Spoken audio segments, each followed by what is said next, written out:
Welcome to Allen Pond Park in Bowie. I'm here today with State's Attorney Angela Alsobrooks, who I'm proudly supporting to be our next county executive.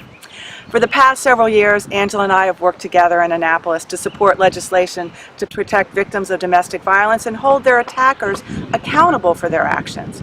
We've also fought hard to protect children by advocating for legislation that deals with reporting practices when a threat of harm is made against a child, and when reports need to be made about potential sexual abuse against children.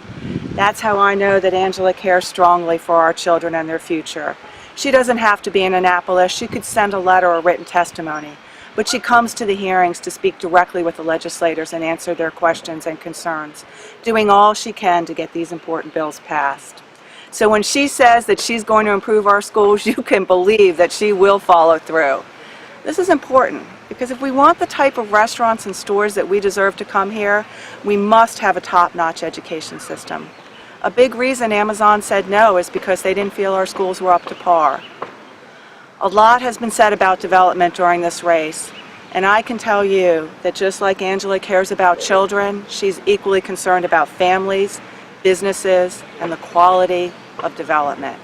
That's how I know that as county executive, she will ensure that any development that comes to this county will benefit citizens, ensure local business participation, and that the entire process will be transparent, provide reasonable notice, and plenty of opportunities for citizen input.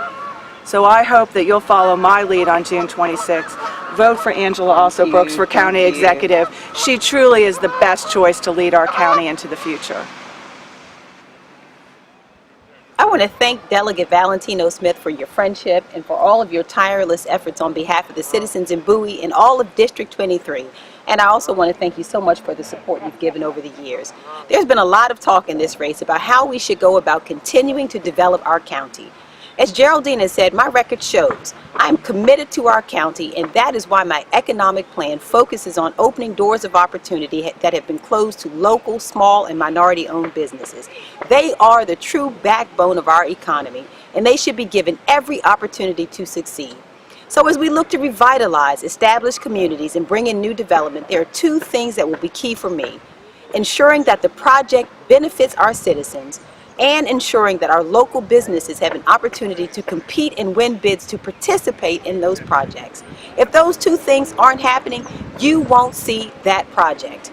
I know there was much concern over the project involving Harris Teeter coming to Bowie, as well as the proposed residential development that would see 400 to 500 homes built on what is known as the Jesuit property.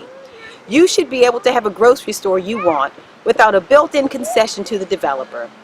And zoning changes shouldn't happen without plenty of advance notice and a public hearing.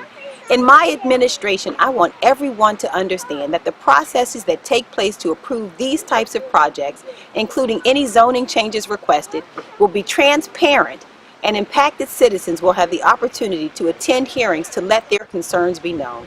And I will not support projects that do not benefit our citizens. Transparency and accountability have been hallmarks of my tenure as state's attorney, and that will continue to be the case as your county executive. To attract stores and the restaurants we want, we have to ensure that our school system is one that people want their children to be a part of.